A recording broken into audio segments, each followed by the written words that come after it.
Quando surge um filme muito caro, né, com um orçamento grande pra caramba, todo mundo espera que o sucesso vai ser diretamente proporcional àquilo que foi gasto, né? Vai ser um filme que vai vender muito em bilheteria, e quando isso não acontece, galera, o filme acaba entrando pra história pelo motivo errado. É de alguns desses filmes flopados que a gente vai falar agora.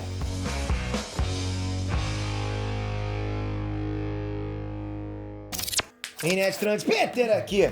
Um filme flopado, flop, não significa necessariamente que é um filme ruim, ok? Vocês vão ver isso quando a gente começar a falar, inclusive, dos filmes mesmo aqui nessa lista. Agora, é claro que quando o retorno financeiro não vem, acaba sendo uma bomba pro estúdio. E na maioria das vezes, infelizmente, é por falta de qualidade mesmo. Quando não vem é porque o filme é realmente ruim. Na maioria das vezes. A questão aqui é que muitas vezes os atores aqui acabam levando boa parte da culpa. É que nem uma banda, né? Tipo, a banda, o baterista é quem tem a culpa é sempre o vocalista. Mas a verdade é que isso não tem a ver nem com o vocalista e nem com os atores. Acontece, galera, que alguns filmes são esquecíveis mesmo. E ninguém tem culpa que o estúdio e a produtora resolveram investir uma grana pesada nesses filmes, não é? Foi o que aconteceu com esses filmes que eu vou trazer pra vocês agora. Saca só. Alexandre. Em 2004, o diretor Oliver Stone lançou um daqueles filmes épicos, gigantescos, filmes caros pra caramba, sobre a vida de Alexandre o Grande. E o interessante é que naquela época, logo depois do sucesso do filme Gladiador, vários filmes desse tipo estavam realmente fazendo sucesso, superproduções e tudo mais. O elenco, claro, era estrelado com Colin Farrell, Angelina Jolie, Jared Leto, Val Kilmer e Anthony Hopkins. Ou seja, tinha tudo pra dar certo. Olha esse elenco. Mas aquele filme, galera, parecia amaldiçoado. Você assistiu esse filme? Realmente parecia amaldiçoado. A história, o roteiro mesmo era fraco. Teve um monte de treta, acidentes nas gravações, investimento de 155 milhões de dólares. Só foi recuperado há muito tempo depois de várias versões serem lançadas. Versão do diretor, corte final, né, assim por diante. Isso porque o filme simplesmente não parecia se encaixar de jeito nenhum. E mesmo assim, galera, só pra te falar, todas essas versões lançadas são bem fracas. No fim das contas, rendeu um pouco mais do que custou, no que é considerado um fracasso dos grandes em Hollywood. Ameaça Invisível. Às vezes simplesmente nada funciona, nada. E foi isso que aconteceu em Ameaça Invisível de 2005, que era pra ser um baita blockbuster de peso.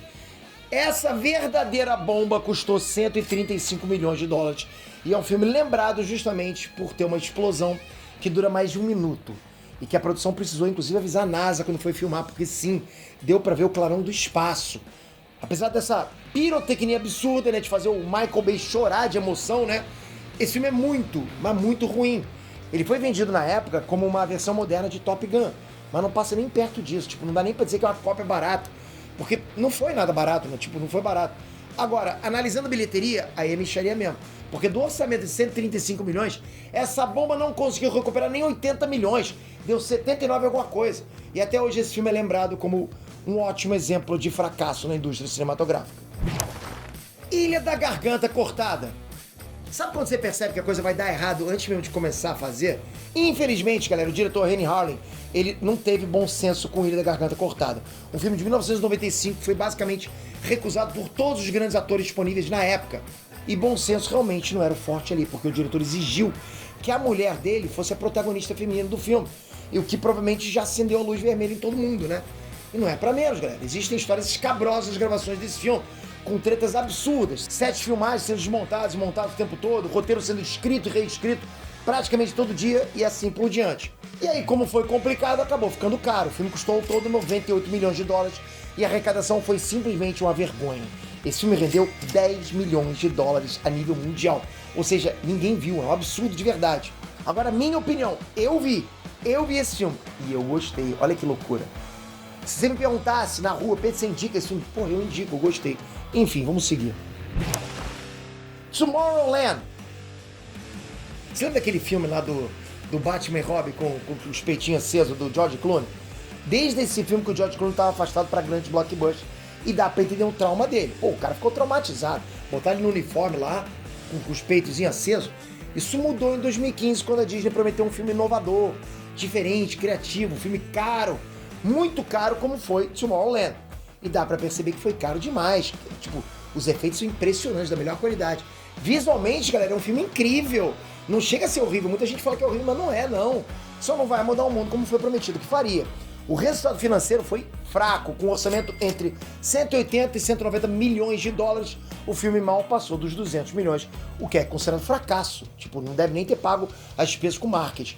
E fora que dessa vez eu duvido que alguém consiga tirar o George Clooney da caverna dele lá em relação a blockbusters. Eu acho que ele não aceita mais. Speed Racer.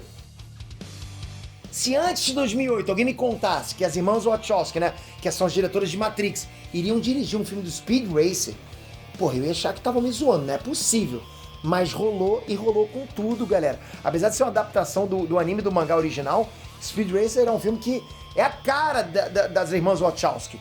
É visualmente impressionante. Tem uns momentos bem legais, inclusive, mas não passa disso. O problema é que, como já era esperado, esse filme saiu caro e não passou nem perto de devolver pro estúdio, né, o dinheiro que foi gasto.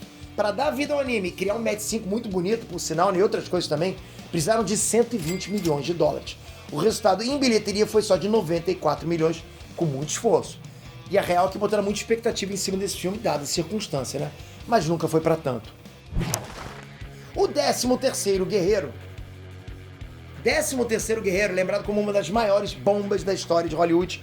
E é um daqueles projetos que poderia ter dado muito certo, mas não deu. Por incrível que pareça, porque pra mim foi um filmaço. Você assistiu o 13º Guerreiro? São filmes que, pô, eu vou falando com vocês. Cara, quando eu vou pesquisando pra fazer esse vídeo, eu falei, como assim esse filme deu prejuízo? Não dá pra entender. Por mais estranho que possa parecer, um filme de Vikings, estrelado pelo Antônio Bandeiras, baseado num livro do criador de Jurassic Park, tinha tudo pra dar certo, né? Mas não deu. Esse filme saiu caro justamente por conta de inúmeras mudanças e refilmagens, saindo de um orçamento de 85 milhões de dólares para 160, ou seja, quase dobrou, por causa de erros, né? Ainda se fosse justificado, estava ótimo, mas o negócio não rendeu mais do que 62 milhões de dólares e ainda foi completamente massacrado pela crítica. Talvez seja um dos fracassos mais famosos da história do cinema, hein? Liga da Justiça. Agora é treta, hein? Talvez o caso mais recente, mais lembrado, seja da Liga da Justiça, aquele mesmo do Zack Snyder, né? Que acabou sendo concluído pelo Joss Whedon. E foi um fracasso de bilheteria, de crítica, de tudo. Esse filme foi pensado para ser uma resposta aos filmes dos Vingadores, né? Que, pô, estavam fazendo sucesso pra caramba. Um atrás do outro, né? A Marvel fazendo sucesso um atrás do outro. E para isso a Warner jogou pesado. Foram 300 milhões de dólares em orçamento. Mais 150 milhões em divulgação, fora outros custos. E mesmo assim o filme rendeu em torno de 600 milhões, o que não é nada perto do que deveria ter rendido. Esse foi um filme pensado para entrar na casa do bilhão, né? Como rola com todos os Vingadores da Marvel. Não rolou e muita gente culpa a mudança de direção, né? O Zack Snyder teve problemas pessoais, teve que abandonar o projeto da vida dele no meio. E o Joss Whedon assumiu lá e ferrou com tudo. Anos depois, por pressão dos fãs, vocês sabem o que aconteceram, né? Até do elenco, o elenco pressionou também. A Warner decidiu apostar mais uma graninha e deixou o Zack Snyder terminar a visão dele, né? A visão dele pro filme. Com algumas refilmagens lá, só que lançando diretamente no streaming da HBO Max. Ajudou a limpar o nome do diretor e do filme em si. Mas lucro que é bom? Nada, não fez muita diferença não. E até hoje, a Warner e a DC continuam correndo atrás da Marvel e da Disney no quesito universo compartilhado de filmes de super-heróis. Desses blockbusters que eu falei aqui, qual que você mais curtiu de assistir e qual que pra você é incompreensível não ter dado o retorno que as produtoras queriam? Comenta aqui embaixo. E não esquece, não sai sem a sua inscrição, só tocar aqui agora. A sua inscrição é importante pro canal, pra caramba, pra gente continuar esse trabalho, mas muito pra você também, porque é um canal informativo de cultura pop. 3 vídeos por dia, pô, 3 vídeos muito pensados pra você, galera. Então se inscreve e ativa o sininho, porque só a inscrição não funciona, você realmente tem que estar com o sininho ativado. Se você já tá inscrito, ativa o sininho rapidinho, só clicar aqui agora. Obrigado, galera, tamo junto, até o próximo vídeo. Fui!